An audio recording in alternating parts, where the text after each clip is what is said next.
on here, so I guess it's streaming. Can you believe it? I'm doing another one this week. Yeah. Today's the 2nd of March, 2022. Welcome, everybody, as you come in. Of course, I'm Roy Potter. And, you know, I have to come on and just say a few things, and I'm sure a lot of you have a lot that you'd like to say as well. But I think it's important that I put this up. I'm going to have to talk again in a way where you'll have to read between the lines. Hello, everyone, as you come in. You could let me know if I'm 5 by 5. That'd be nice. Other than that, I can't really see the chat too well because of the thank you, because of the brightness out here. But at any rate, a lot of us are feeling vindicated, even though we've been persecuted, and that's not over with yet. There's going to be more of that, either with the old stories or with the new ones that they come out with, because what they're really after are people that think for themselves, have a spirit of truth in them, not that they know the truth, but that they want to know the truth, and that they'll search for it and stand up for it at all costs. You've often heard me say that, I want to be a person that will stand up for principle and truth, even if I'm the only person to do so, and even if it's not convenient to do so. We should all strive to be that. We're not all perfect in that regard, but hopefully that's where we will end up, is in that kind of a position. So, again, you'll have to read between the lines here as I talk a little bit today. You know that I've been very upset over the fact that members of my family have succumbed to the pressure on the procedure that's extant around the world right now, and it's hurt my feelings. It's frankly frightened me because of the possibilities. I'm hoping that they got the saline, and not the one of the other types, but you don't know. I wanted to look at the lot numbers, but unfortunately they don't have that information or won't give it to me, one of the other. And that also goes for a lot of my friends. I've talked about friends that have fallen ill, not from the extant illness itself, but from the treatment. And it wasn't the treatment that was therapeutic, of course, the preventative type, and those that have died from it as well. And I'm talking very, very circumspectly here, as you know. Frankly, YouTube and Twitter owes most of us, if not all of us, apologies and remuneration for the damages that they've done, taking away our First Amendment rights when we were out there explaining what was going on here. And I understand I'm not a doctor, but I have a brain enough to be able to look at things and be able to figure it out. That's what the government paid me to do when I was in the military, is to learn to think, and to think outside the box if necessary. But to be penalized for that, and censored, and have videos taken down, and suspensions from YouTube and Twitter, etc., when now all of the things that we've been saying are coming out, and still, they're saying that we're going against the authorities. That's true, we are, because the authorities are not authorities in most of these matters. They're tyrants. They're dictators.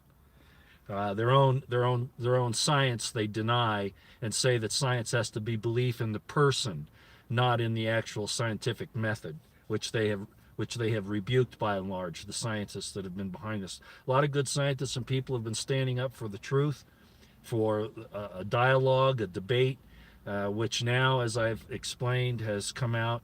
You know about the 9 pages in the report. Again, please read between the lines. I'm not going to say the names of the companies, because that alone would get me thrown off again, which I said I don't care about. But the fact of the matter is that I, I I still think that it's important to have a voice as long as we can. In a battle, you don't run out and get yourself shot on purpose. You know what I mean? So well, some people do, but under some circumstances. But that's not the idea. So the fact of the matter is that all of this has come out now, and all of this censorship needs to stop. Of course, now it's shifting over into the Russian situation, which I'm going to cover in a minute. And I'll just say again that all of the things that we have been looking at for the longest time, and I have to give kudos to Alex Jones as well, even though that's hard for me to do, because today again he had hardly ever talking about Trump being responsible for a lot of this. Wanted to point at the Democrats, but in fact, the Trump and all the Republicans, most of them, are still on board with this entire thing because they have stock in the companies. They have reasons to keep surveillance on us so that they can keep control of us. It's a one-party system, a uniparty system that pretends to be two. You know, the whole thing about the false left-right paradigm. It's very true. We have a couple that stand up.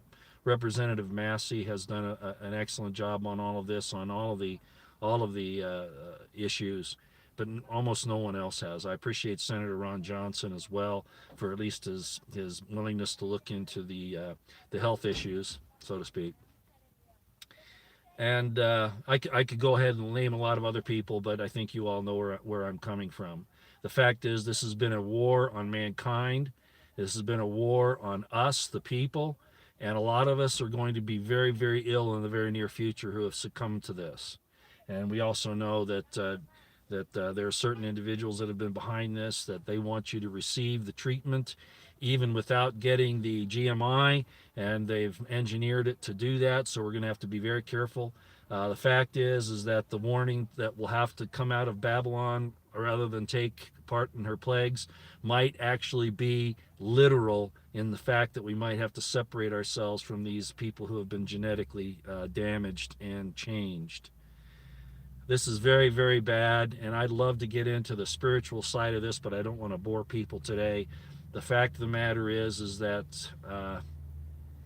what's been accomplished technologically is above and beyond apparently what happened 6,000 years ago, and a separation indeed has happened in mankind. Some people are innocent of it, though those poor people in the rest homes and the youngsters and the people that were lied to didn't do it to worship the beast or the image of the beast. That was not their purpose. And I explained before that submission, obedience is a form of worship, but there has to be an intent in that as well. And so a lot of people that they've cornered and caused a problem with them, it really isn't their fault. But regardless, there'll be casualties in this whole thing. So I just wanted to bring that out.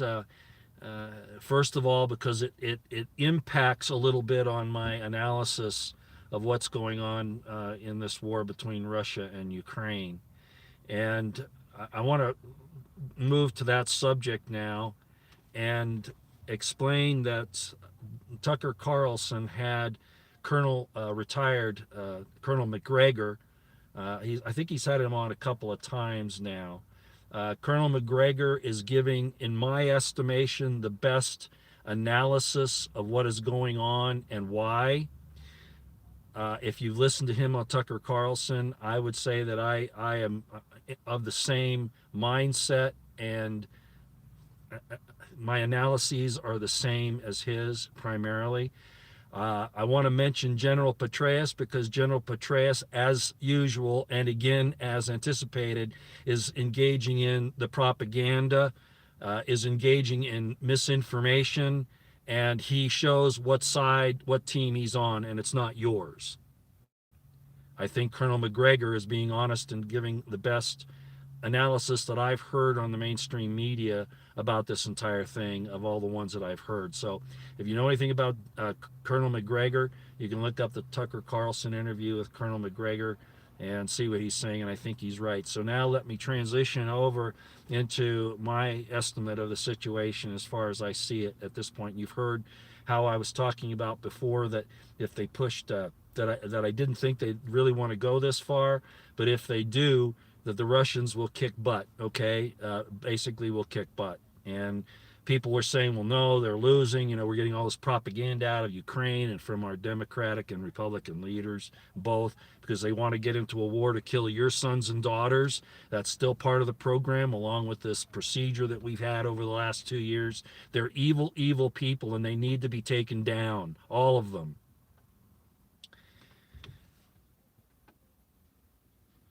So this is it.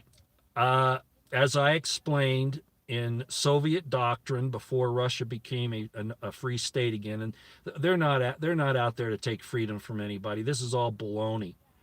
They're more of a free state now than we are. I know that there are thugs and oligarchs and criminals in Russia, but we sure as hell have them here, and we sure as hell saw what the political establishment is willing to put up with the riots from the BLM and Antifa back in 2020 and even today.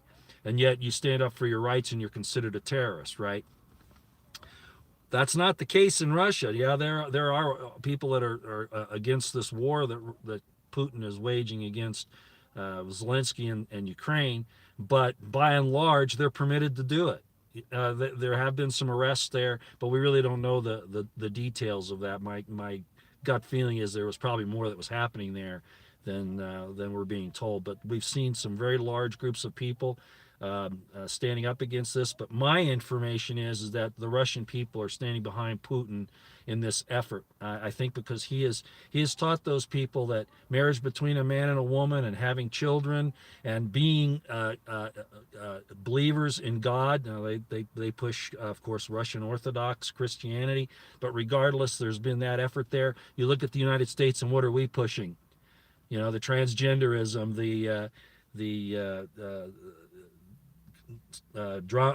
drag queen story time. I almost said drama queen, which is true as well. You know, the sex change stuff, the breaking down of the family. You look at parent magazines and all this stuff, and you see single moms with kids, no dads, and I could go on and on. How they're trying to destroy our society. It's called mass line attack. If as you know, I've talked a lot about Stephen Coughlin and Unconstrained Analytics and their explanation of these mass line communist attacks on our people, on our society. And of course, Gigi Sims 10, I believe is what it is, on Twitter, has done a great job in putting all that out. As a matter of fact, she thought that a lot of you folks, after I talked about her, a lot of you apparently went and followed her on Twitter and on her Substack, and she blocked a lot of you because she thought you were bots that were being sent out to try to take her down. So be a little patient with her. She's had this before where she's had to close an account down because people were starting to pick up on what she was doing, and Twitter said that they were bots, and so they gave her a lot of trouble. So at any rate, if you've been blocked by her, that's the reason why. Maybe you can have somebody send you a message or something like that. But anyway, getting back to that, so we have this mass line attack that's been going on against us for a long time. They're actually attacking our culture, our society, us as individuals, and it's to basically diminish what we are in our own eyes, so that they can justify murdering us, is basically what it comes down to. So at any rate, looking back on this Russian situation, again, Colonel Macgregor has, I think, correctly analyzed the situation, and this is where we are, and this is my addition to that, or my expansion on it. I don't know. I do know that Putin was a member of the WEF, that he took part in that for some time. But people are willing to excuse Trump for having those associations and say that he wasn't really a part of it. But now they want to hold Putin and his feet to the fire for having been there. Well, then you need to do that for Trump as well. Trump was seen with Klaus Schwab more than once, shaking hands. He's been to Davos. You know all of that, and yet you want to say bad things about Putin. Well, unlike Trump, Putin has stood up apparently to that. Now, I'm going to give you a little, I don't know which it is. I can't read Putin's mind, but I'm watching the action on the ground, and this is what I think, okay? Putin was inside the WEF. He was probably making some deals, okay? I mean, that's what he would do, right? But the deals were subject, in my estimation, to his concerns that the Russian people will be okay. I think he is sincerely in love with his country. I do believe that. When you see him stand out in the rain without an umbrella, a fierce storm actually, remembering the people, the Russians that died in World War II, a coward doesn't do that, and a really evil man doesn't do that. You know, it just doesn't happen. And then some other things that have occurred as well, as I talked about, his push for Christianity, the love between men and women, the idea of having children, all of that. You can't control all the oligarchs and all the criminals, but he can sure as heck set a proper example. And people say, well, Roy, you're a Russophile. Well, I'll tell you what, at this point in time, I think that's a plus. As I said just a few minutes ago, what our government pushes as opposed to what Putin pushes. Yes, I guess I am a Russophile, and I don't mind admitting it. I'm ashamed of the American experiment at this point because it's failed. It has failed. It failed some time ago. And there were a lot of us who spent years in the military defending this because we thought that it was going to end up okay, and all it's done is gone downhill the entire time.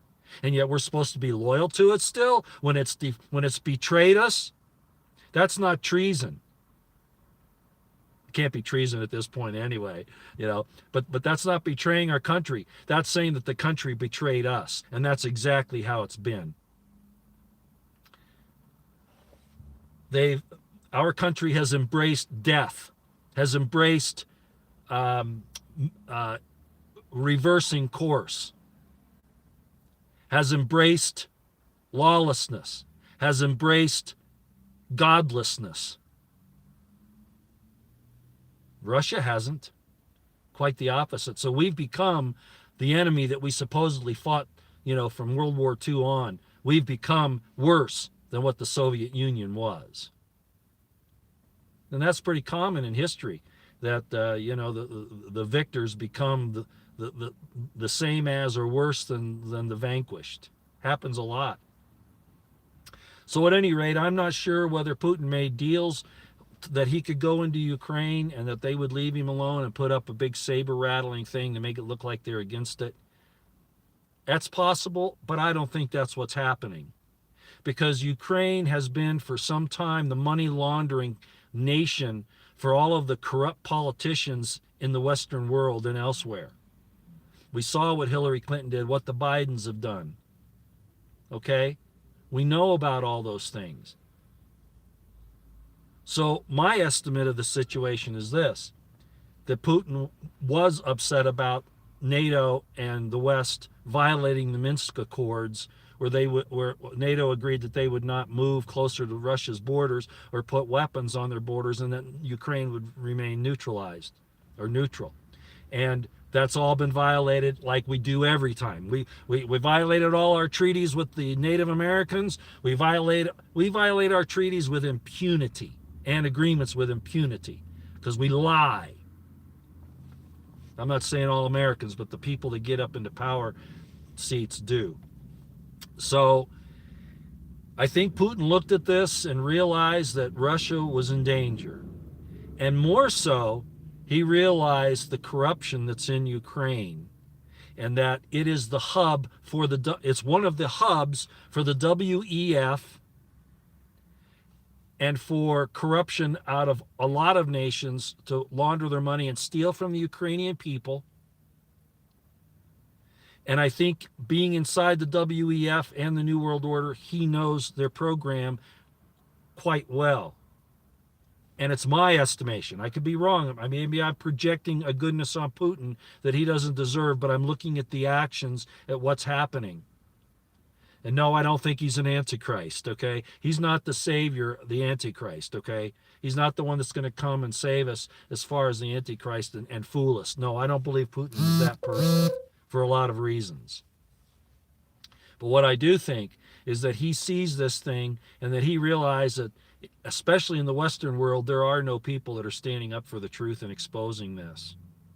Not of any. Look at it. What Western democracy has stood up against everything that's happened over the last 2 years? They're all in bed with it. They're all in bed with this whole ID situation. They're all in bed with you getting the GMI. Look what's happened.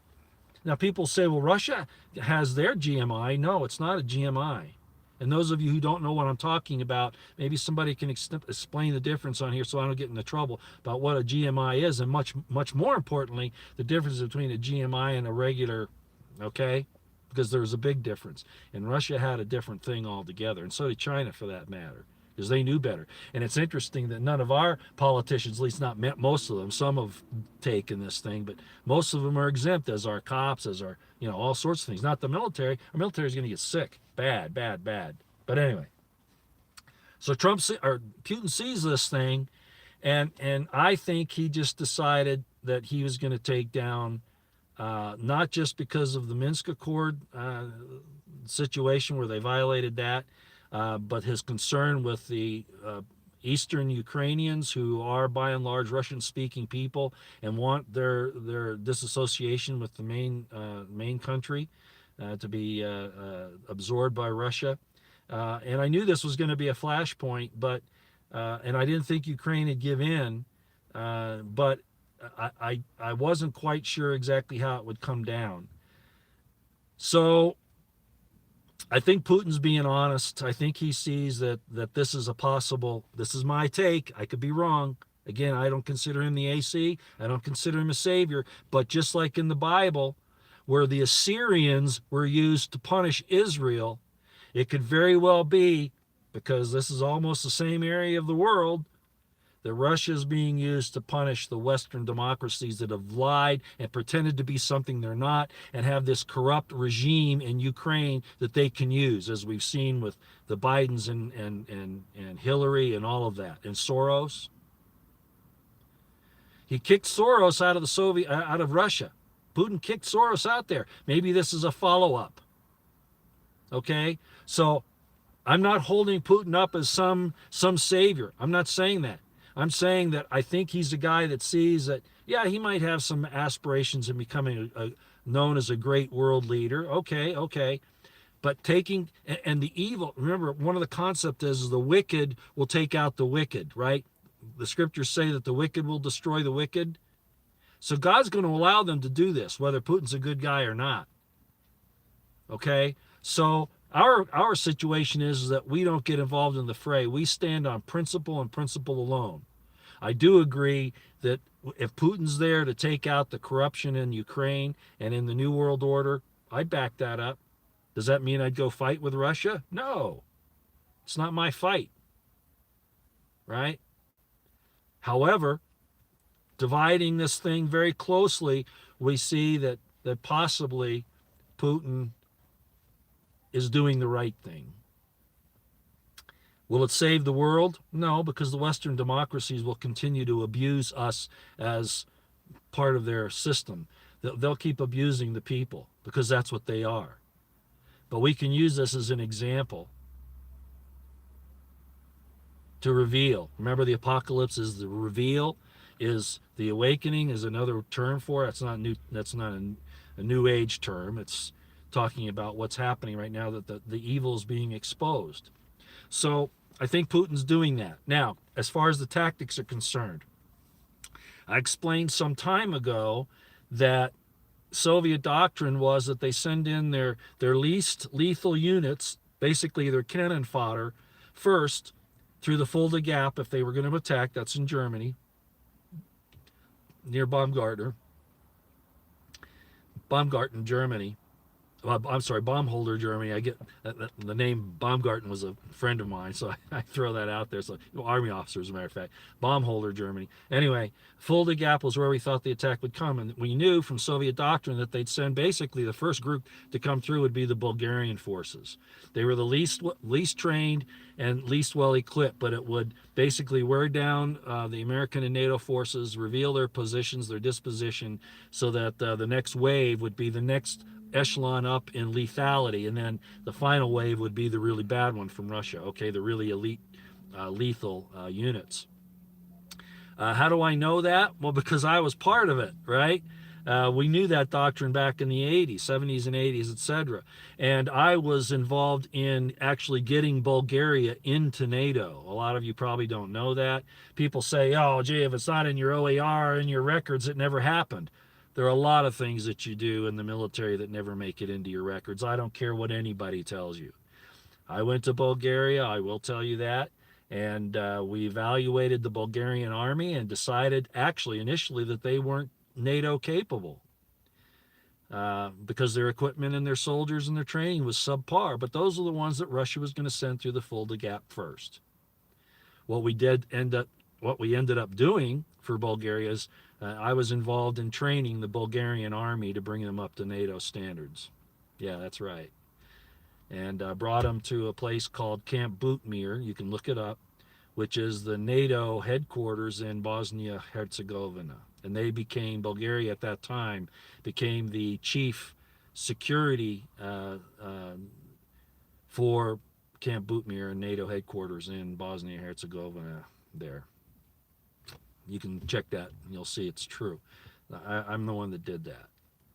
Okay. Furthermore, once you realize that that was the old Soviet doctrine, then you have to move over into current Russian doctrine. And people were saying that, oh, the Ukrainians are beating up the Russians, and all that. Those initial units were probes.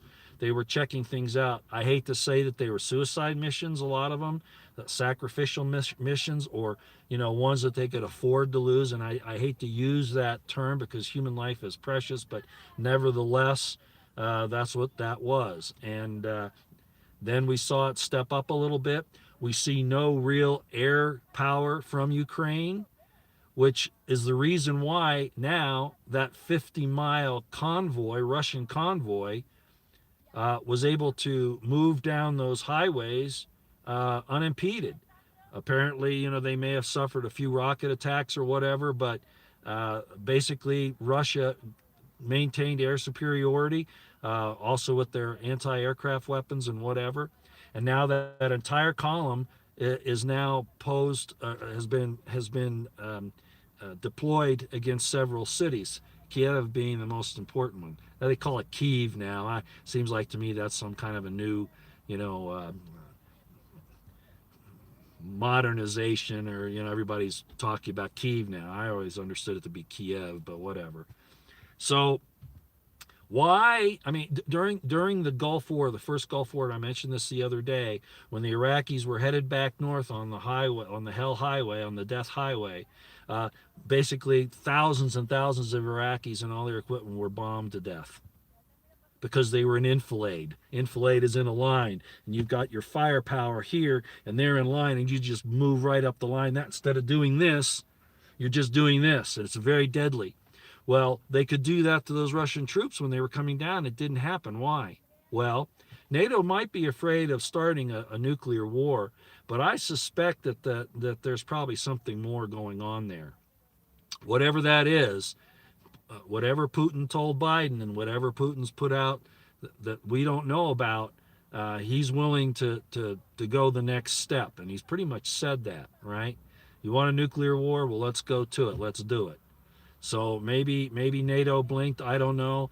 But if there was ever a time that they could have stopped the Russian advance, it was when that 50-mile convoy column was coming down from the north and the east. That would have been the time. Not now. Not now. Not now that the forces are deployed and dispersed. No way. So they're very strong.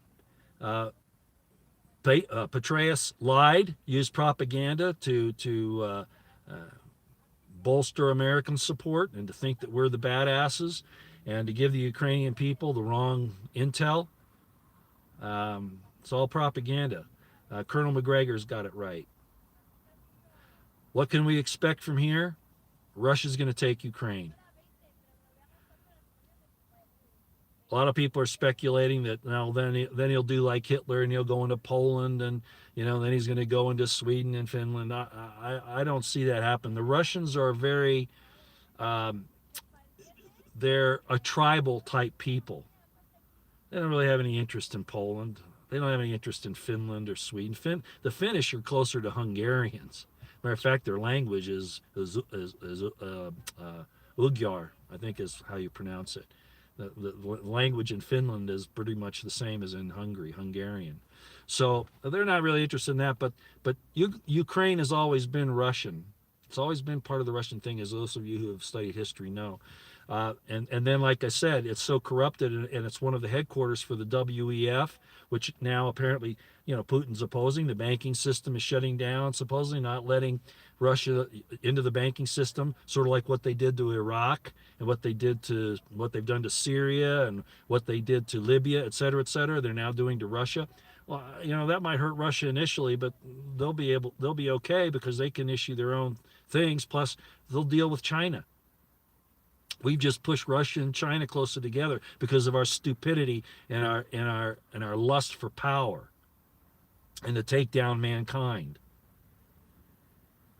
So I don't think personally, I don't think Putin has any desires for world domination to go into Poland or anything like that.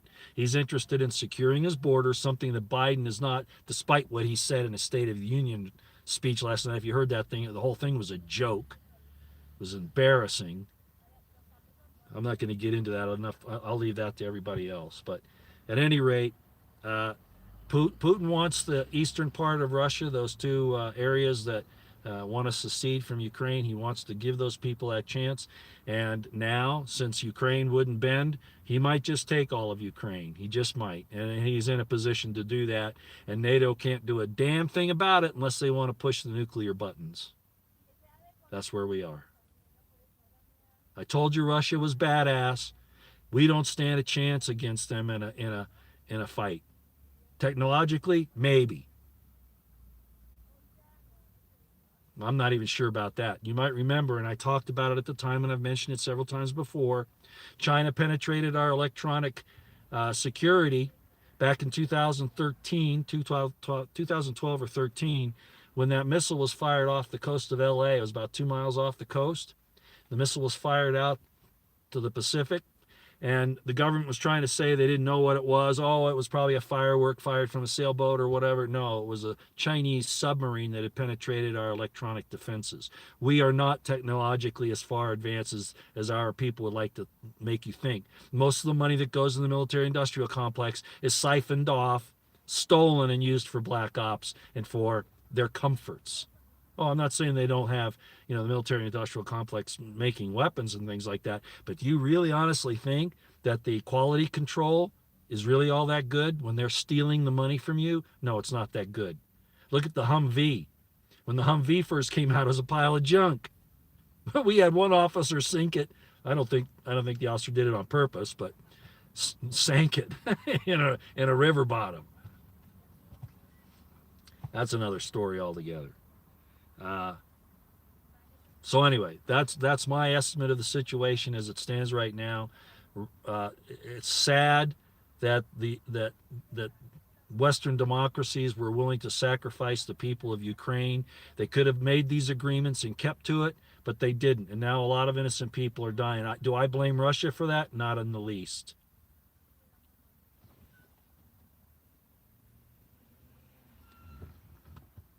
I can't quite see the chat, and I'm sorry about that. Something about Pompeo. I don't trust Pompeo either. I don't trust Pompeo any more than I do Petraeus or anybody else up there. And Lloyd Austin is an embarrassment, fat slob, just like Milley. It's interesting, the top two guys, the chairman of the Joint Chiefs of Staff and the Secretary of Defense, both Austin being a retired 4-star and Milley being an active duty 4-star, are overweight slobs that don't know their ass from a hole in the ground. They got there because they licked ass.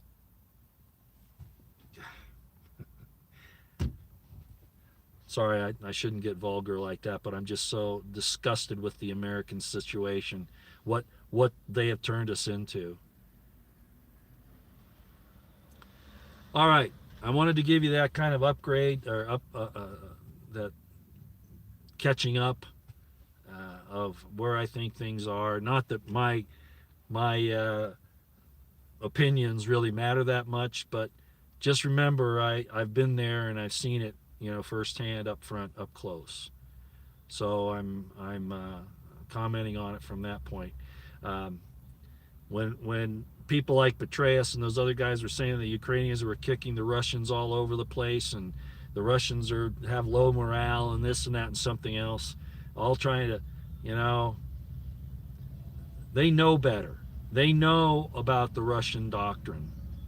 So why were they lying? McGregor's telling the truth. As far as he's gone, he's telling the truth. So go listen to that on Tucker Carlson if you'd like. All right. I'd love to answer some questions. I might do a live stream tonight or tomorrow night, probably tomorrow night, maybe. I'm not sure yet. Where I can, have the map in the background, and maybe I'll take some questions then. No, that's not true. Who said that?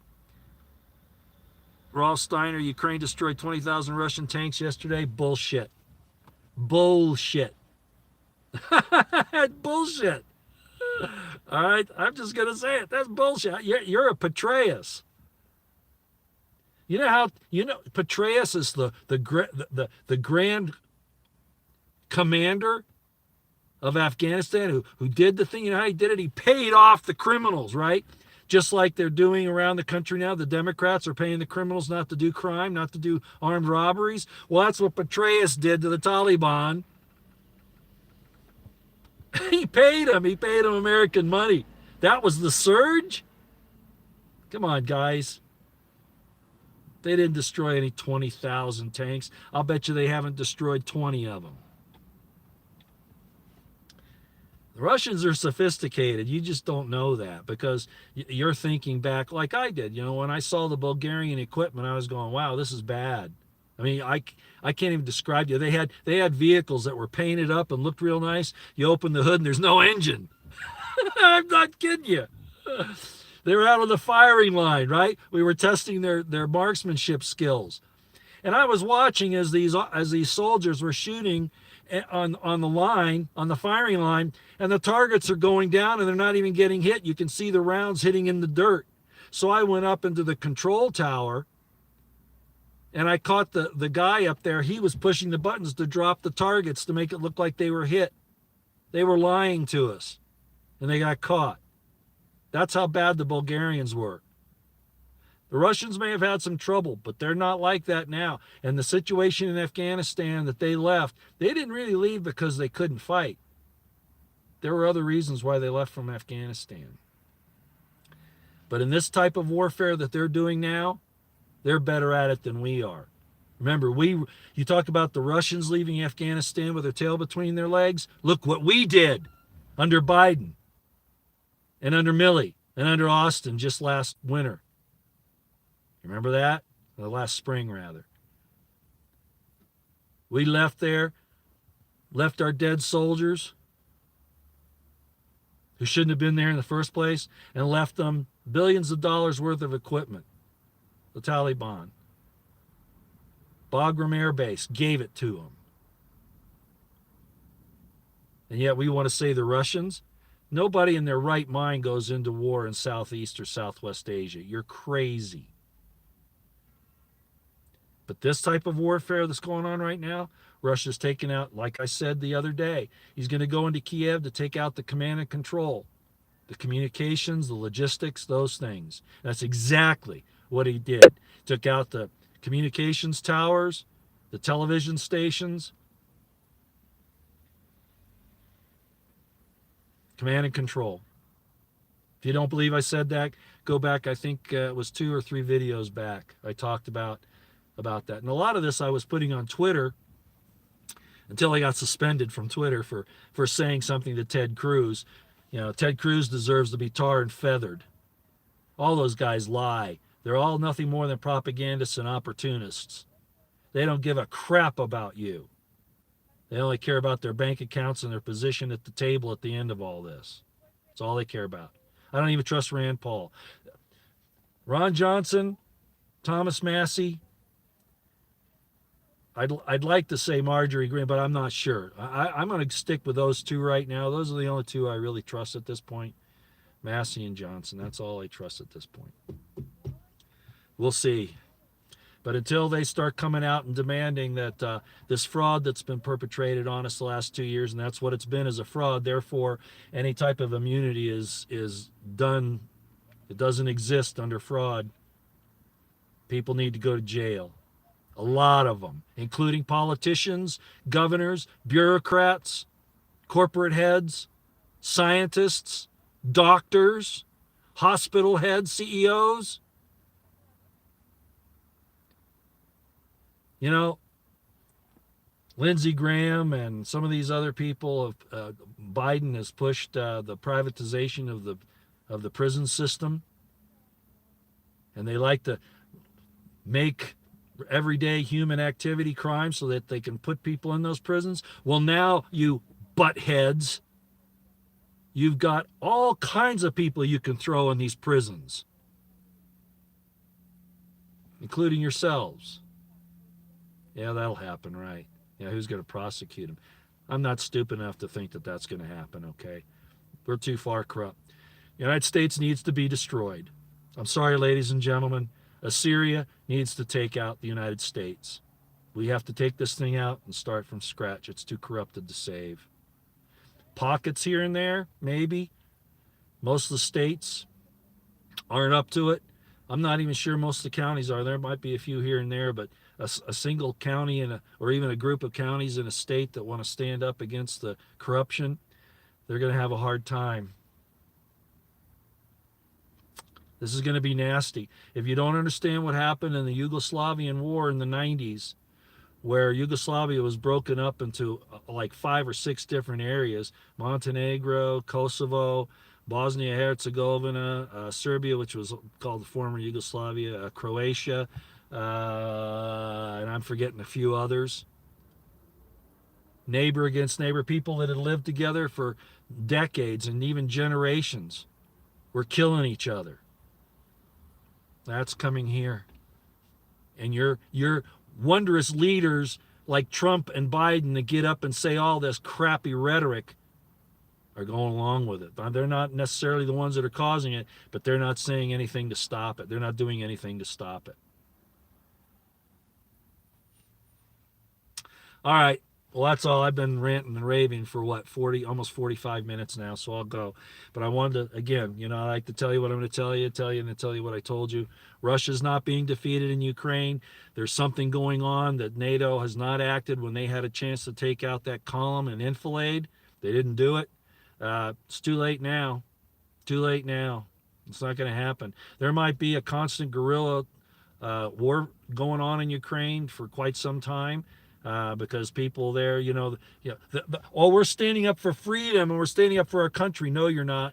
You're standing up for your slavery to a banking system and to the WEF and to real, honest fascists. I think the Russians will treat you better than the EU would have. Look what the EU has done to their people over the last 2-3 years. They're not anybody's friend. They're in it for themselves. All those people up there at the EU and all the people and practically everybody in the British Parliament, I mean, everywhere. Our Congress, they all need to be tarred and feathered, frankly, and hung from lampposts. I guess that's the wrong word. Hanged from lampposts. I get called on that all the time.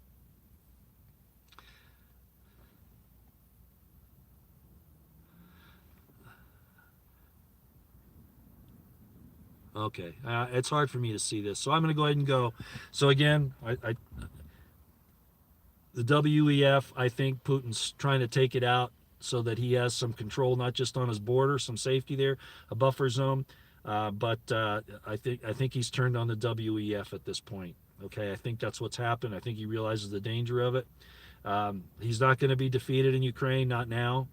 I'm not saying that we couldn't send in, color revolution and all that stuff like Soros did back in 2014, that time frame.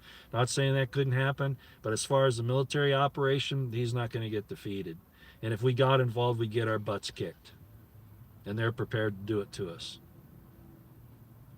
And then I talked about the fact that all this information has come out and vindicated us on our concerns, and that all the censorship and deplatforming and suspensions that have gone on because we were able to look at the data and tell the truth.